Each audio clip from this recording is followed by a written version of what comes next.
ददाति विनयं विनयाद्याति पात्रतां पात्रत्वात् धनमाप्नोति धनात् धर्मं ततः सुखम। अर्थात विद्या हमें विनम्रता प्रदान करती है, विनम्रता से हमें योग्यता आती है, योग्यता से हम धन प्राप्त करते हैं, धन से हम धर्म के कार्य करते हैं, जिससे हमें सुख ही सुख प्राप्त होता है। माननीय प्रधानाचार्य जी, एसएमसी के सदस्यगण, निर्णायक मंडल, प्राध्यापक वर्ग, अध्यापक वर्ग, प्रबुद्ध जनता तथा यहाँ पे उपस्थित मेरे प्यारे भाइयों तथा बहनों, आप सभी को मेरा सादर नमन। मैं सिमरन, राजकीय वरिष्ठ माध्यमिक पाठशाला नगवाई की छात्रा, आप सभी के समक्ष विद्या ददाति विनयम इस विषय पर अपने विचार साझा करने जा रही हूँ। जब से मनुष्य अस्तित्व में आया है, चाहे प्राचीन काल हो या चाहे आधुनिक समय, तब से मनुष्य सीखने की प्रक्रिया से ही गुजर रहा है। मनुष्य शुरुआत से लेकर अंत तक विद्या के रूप में ही सीखता है। मनुष्य बचपन में अपने अभिभावकों से चलना, उठना, बैठना, बोलना, खाना आदि ऐसे संस्कार सीखता है। विद्या ददाति विनयम उपनिषद से लिया गया एक संस्कृत का श्लोक है, जो कि विद्या की प्रधानता को दर्शाता है। विद्या ददाति विनयम से तात्पर्य है, विद्या हमें विनम्रता प्रदान करती है, विनम्रता से मनुष्य में योग्यता आती है, योग्यता से वह धन प्राप्त करता है। विद्या एक ऐसा धन है जिसे जितना खर्च किया जाए यह उतना ही बढ़ता रहता है। विद्या के साथ विनम्रता मनुष्य के जीवन में एक बहुमूल्य गुण है, जो कि मनुष्य को जीवन की हर परिस्थिति का दृढ़ होकर सामना करने के लिए योग्य बनाती है।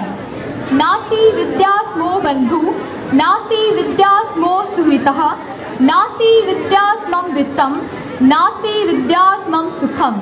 अर्थात विद्या के समान कोई बंधु नहीं है, विद्या के समान कोई परम मित्र नहीं है, विद्या के समान कोई धन नहीं है तथा विद्या के समान कोई भी सुख नहीं है। विद्या बंधु जनो विदेश गमने, विद्या परा देवता, विद्या राजसु पूज्यते न ही धनम, विद्या भी न पशु।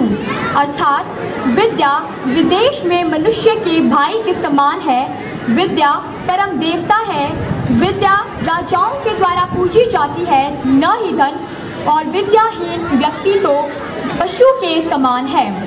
मनुष्य को विशिष्टता प्रदान करने वाले कई गुणों का उल्लेख हमारे ग्रंथों, धर्मशास्त्रों और गुरुजनों के वचनों में मिलता है, जो मनुष्य को पशु से भिन्न बनाते हैं।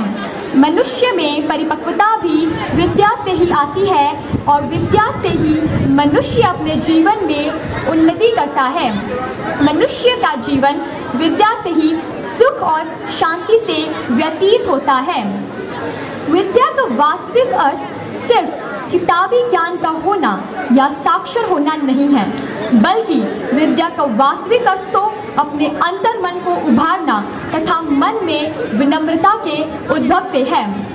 आजकल विद्या का व्यवहारिक रूप अधिक देखा जा रहा है, लेकिन वास्तविक स्वरूप तो मनुष्य को श्रेष्ठता प्रदान कर देता है। विद्या का व्यवहारिक रूप तो जगत की सभी पुस्तकों से प्राप्त किया जा सकता है, लेकिन वास्तविक स्वरूप केवल अंतर्मन से ही ग्रहण किया जा सकता है। विद्या नाम नरस्य रूपमधिकम प्रच्छन्न गुप्तम धनम, विद्या यशः भोगकारी सुखकारी विद्या गुणाम गुरु। अर्थात विद्या नाम मनुष्य का एक विशिष्ट रूप है, गुप्त धन है।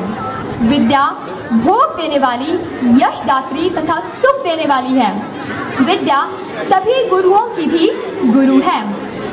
विद्या को सबसे बड़ा धन माना गया है और मनुष्य को सभी जीव जंतुओं में सर्वोत्तम माना गया है, क्योंकि मनुष्य ने अपने विद्या और बुद्धि के बल पर सदैव ही सबका आदर किया है तथा सभी को अपने वश में कर रखा है। अनेक महापुरुषों ने विद्या प्राप्ति के बल पर मोक्ष की प्राप्ति पर भी बल दिया है। तथा उनकी ख्याति जग प्रसिद्ध है, जो मरकर भी अमर हो गए। वृक्ष से लदी डालियों के समान विद्यमान व्यक्ति भी उतना ही झुक जाता है।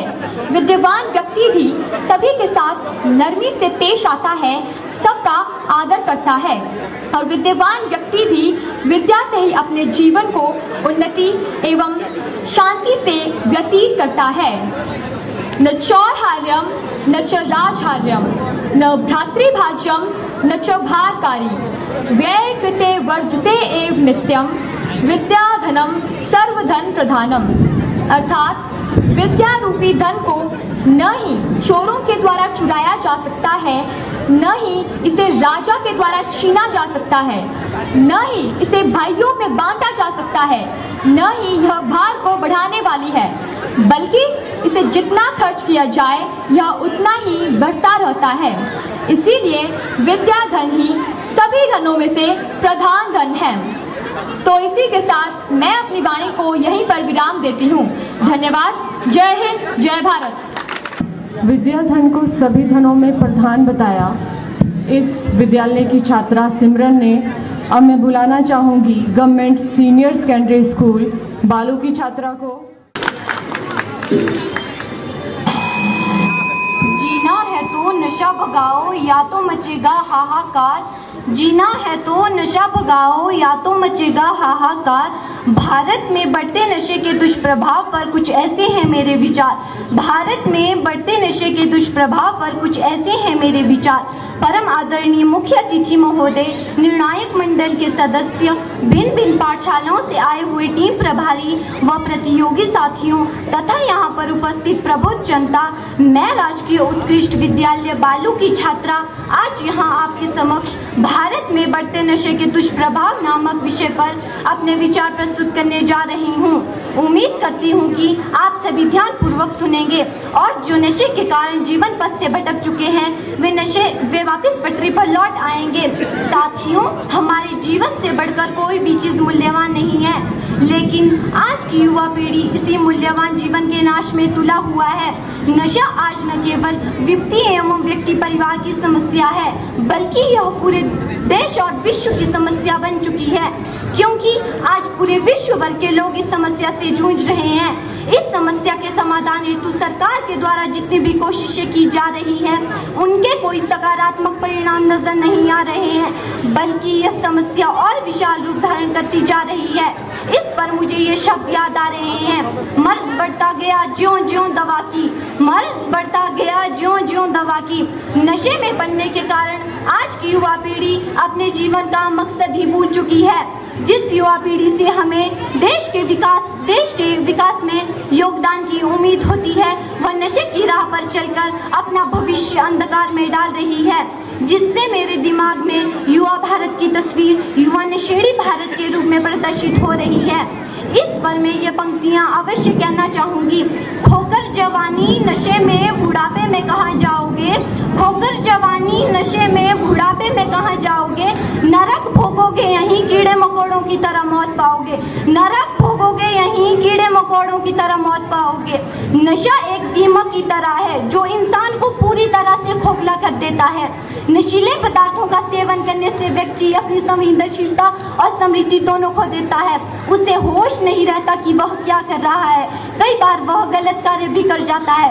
इस पर अगर मैं ये पंक्तियां कहूँ तो इसमें कोई अतिशयोक्ति नहीं होगी।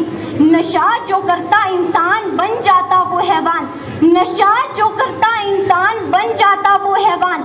न रहती इज्जत उसकी न रहता धर्म ईमान, न रहती इज्जत उसकी न रहता धर्म ईमान। इस मादक द्रव्य का उल्लेख 2000 ईस्वी पूर्व के विभिन्न ग्रंथों में मिलता है, जिसमें विभिन्न उत्सवों पर सोमरस के सेवन करने का जिक्र है।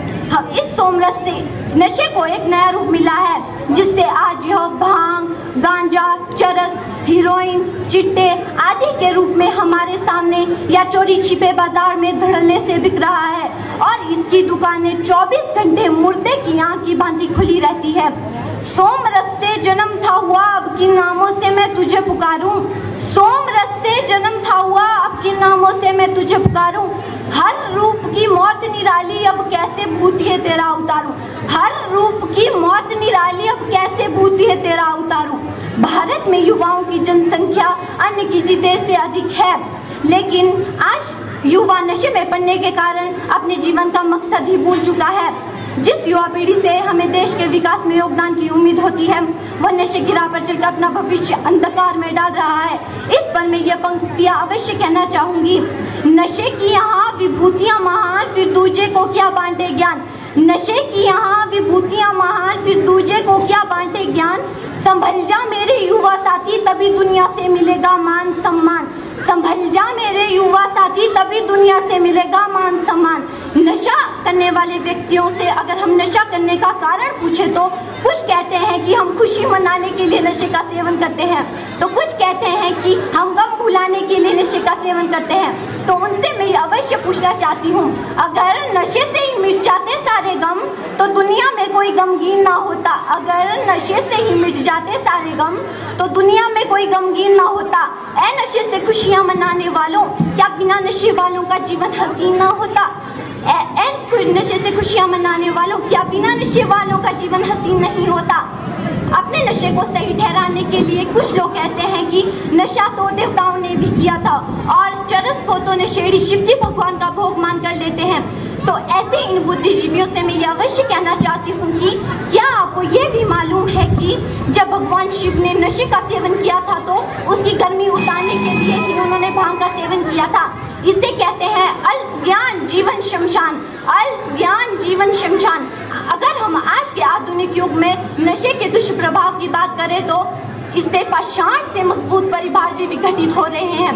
घरेलू हिंसा में वृद्धि, नशेड़ी के स्वास्थ्य पर नकारात्मक प्रभाव, एक प्रतिभाशाली व्यक्ति की प्रतिभा का ह्रास, गरीबी में इजाफा, एक सामाजिक तनाव में वृद्धि इत्यादि ऐसे कई अनगिनत दुष्प्रभाव है जो विश्व गुरु बनने जा रहे मेरे महान भारत के माथे पर कलंक बने हुए हैं। अंत में इन पंक्तियों के साथ अपनी वाणी को विराम देते हुए कहना चाहती हूँ कि किस ओर ले जाना है नौका को वो खेवैया तेरे अंदर है। किस ओर ले जाना है नौका को वो खेवैया तेरे अंदर है। संभल जा मेरे युवा साथी, किस ओर ले जाना है नौका को वो खेवैया तेरे अंदर है। मत डूब इस नशे में साथी, ये तेजाब का समंदर है। बच गया तो जहान मिलेगा, डूब गया तो शमशान मिलेगा। बढ़ भी गया अगर 2 कदम लौट गया, देख लेना ये मुरझाया फूल फिर खिलेगा। धन्यवाद। जय हिंद, जय भारत।